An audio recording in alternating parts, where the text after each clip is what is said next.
Mano, a gente tava num papo off aqui, mó maneiro, já que a gente tá falando que você é um sobrevivente. Você começou fazendo 10 anos agora no Mix Séries, né?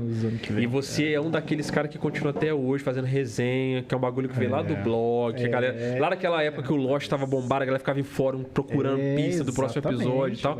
Como é que começou o rolê, cara, do Mix Séries? Cara, primeiro, obrigado pelo convite, tá? Tô muito feliz de estar aqui. É a primeira vez num podcast daqui da região, que é muito legal a gente valorizar, né? O primeiro de Minas que você veio? Primeiro do mundo. Mas você nunca foi nenhum? Nunca fui convidado pra nenhum podcast. Ô, gente, pelo amor de Deus, né? A gente sempre aqui, ó, cara, pioneiro na porra toda mesmo. Isso aí. Impressionante. O lado bom de ser pioneiro, o lado também ruim, que pelo amor de Deus, a pessoa não te chamou, cara. Vox Lab arrasa. É isso aí. O Vox Lab é brabo.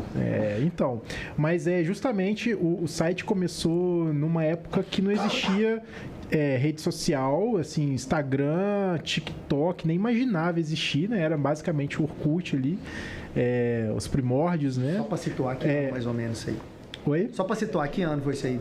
2014 que a gente começou, Eu comecei a escrever internet pra, assim, sobre séries. A hypar, né, 2014? Mas muito inicinho ainda, né? Ninguém ganhava dinheiro ainda com isso, tava começando a ficar, pelo menos, acho popular no Brasil. Tava começando. O YouTube nessa época a gente só tinha o PC Siqueira, o Cauê Moura, que estavam... E o Felipe Neto tava estourado, tava só super eles, mano. estourado, né? E aí, assim, eu comecei a escrever sobre séries em 2008 ou 2009, se eu não me engano. Então era também uma época completamente diferente. Aí eu passei por 2 sites que na época eram super gigantes, assim, que não existem mais hoje, né? Que o Teleséries foi o primeiro site sobre séries do Brasil, tá? Eu escrevi lá por 2 anos. Mandar um abraço pro Paulo, que foi o cara que criou esse site e me iniciou nessa cultura de assistir e querer escrever e querer conversar com mais gente do Brasil sobre isso, né? Acho que a ideia de construir o site veio dessa. Da gente estar ali na internet, ter esse caminho para poder conversar com outras pessoas de uma coisa que você gosta.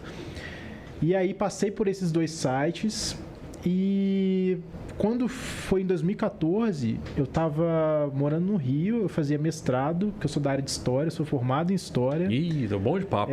Conta historinha. Fui formado em História, estava fazendo mestrado no Rio, e aí, para eu desligar a cabeça, eu falei assim, quer saber, eu vou criar um site que vai ser ali uma coisa mais pessoal, né?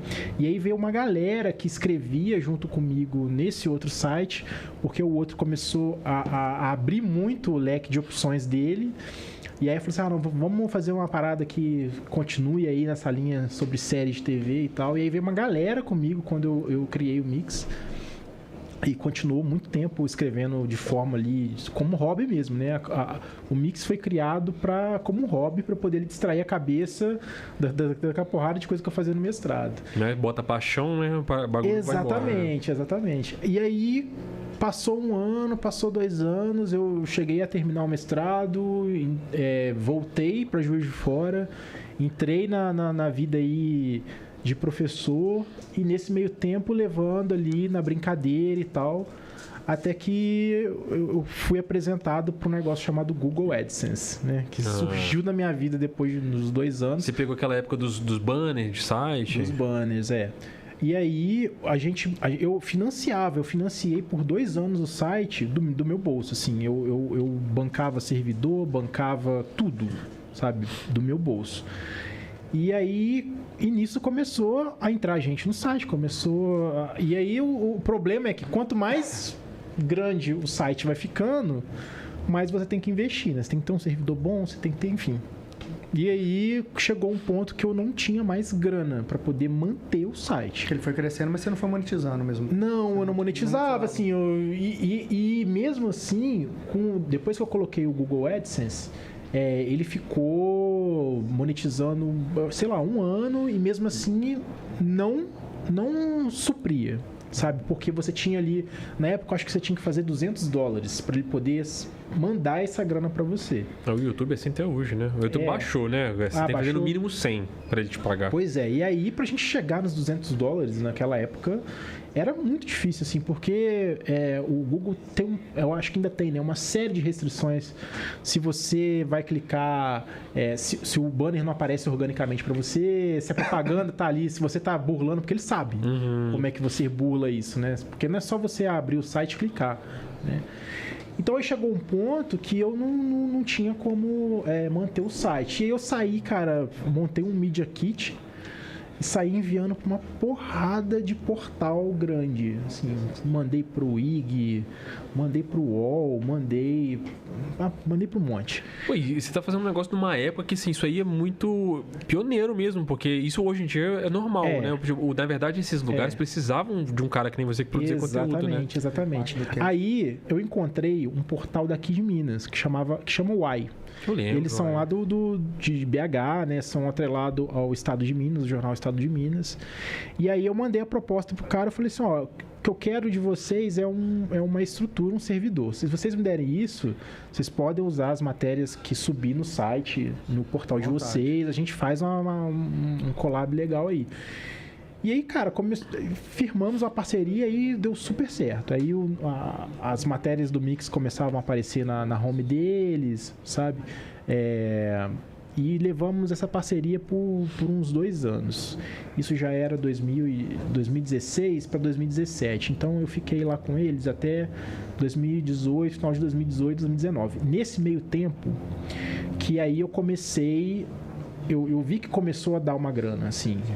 Comecei a monetizar um pouco mais, só que eu ainda tinha aquela vida ali de, sei lá, de manhã eu tava na sala de aula. Tem que se dividir, né? Sabe? E à tarde eu sentava para escrever alguma coisa. Não era uma parada assim... Você não tava vivendo ainda disso. Não tava vivendo disso. E aí eu comecei a ver que quanto mais tempo eu dedicava pro projeto, mais eu poderia rentabilizá-lo, né? E até hoje, essa é a minha vida. Quanto mais tempo eu dou pro site, mais eu vou ganhar com ele. E aí eu cheguei num ponto que eu falei assim, você quer saber? Eu vou tentar viver disso aqui. Se eu não conseguir, depois eu volto... A lecionar de novo. Vou voltar a dar aula. Aí eu peguei, sentei lá na direção da escola que eu dava aula e falei assim, tá aqui minhas contas, eu tô indo embora, não vou dar mais aula não. E aí passei a investir meu tempo total. Aí você pegou um negócio que a gente fala muito aqui, que você pegou as 8 horas mais produtivas do seu dia e colocou no que você queria fazer, né? Com a cabeça fresca de boa. E aí, nesse meio tempo, cara, que eu comecei a investir mais do meu tempo pro site, a gente atingiu 1,5 milhão de acessos. Assim, foi questão de trabalho, de dedicação exclusiva de 1 ano. Porque aí eu comecei a entender que o trabalho que eu vinha fazendo desde 2014 era um trabalho muito amador, assim. Porque a experiência que eu tive antes de criar o Mix de Séries era uma experiência de redator, né? Eu fui conhecendo o sistema que era o WordPress, que era onde você escreve o texto, como é que você edita uma imagem, uma coisa bem assim primária. Mas aí tem a parte técnica, né? Que você precisa entender o mínimo para poder fazer o negócio deslanchar. Aí eu fui começar a aprender que existia termo SEO, sabe? Você precisava produzir um conteúdo voltado para a busca do Google, sabe? Porque o Google era o lugar, né? Ainda é o lugar ali, uma porta, de busca, né? Sei lá, não sei, talvez acho que mais de 90% dos dispositivos ainda são, né? Ainda abre ali para o Google. Então, eu precisava entender como fazer o meu site ser visto ali. Porque eu digitava uma palavra-chave, eu produzia um conteúdo foda, aí eu digitava ali um campo de busca e nada do meu site aparecia. Aparecia uma porrada de coisa ruim e ele tava com a posição ruim. Aí eu comecei a investir, comecei a comprar curso, comprei vários cursos para entender o que era SEO. Comecei a estudar sobre isso e aí eu comecei a ver que eu produzia um conteúdo bom, mas eu executava de uma forma assim que não era certa, digamos assim. Porque eu precisava escrever de uma certa forma que o Google puxasse ali, ele visse, beleza, o texto tá bem otimizado, tá bem escrito, a imagem ali tá leve. E aí, nesse meio tempo também, o Google vira e mexe, ele muda as exigências dele. Então a gente tem sempre que estar atento ali. Pois é. Aí eu comecei a ver que podia ter esse boom, né? E aí veio. Aí eu consegui 1,5 milhão de acessos no site, sabendo assim, muito o mínimo mesmo, mas já entendendo que eu precisava ter um conhecimento do que fazer ali, que não era só assistir série e sentar ali e escrever qualquer resenha. Tem uma galera que acha que o meu trabalho é sentar na frente da televisão, assistir uma série, né? E beleza, ganhei dinheiro. Essa galera tem menor noção, não né? Bem assim. Que produzir conteúdo não é só isso, né?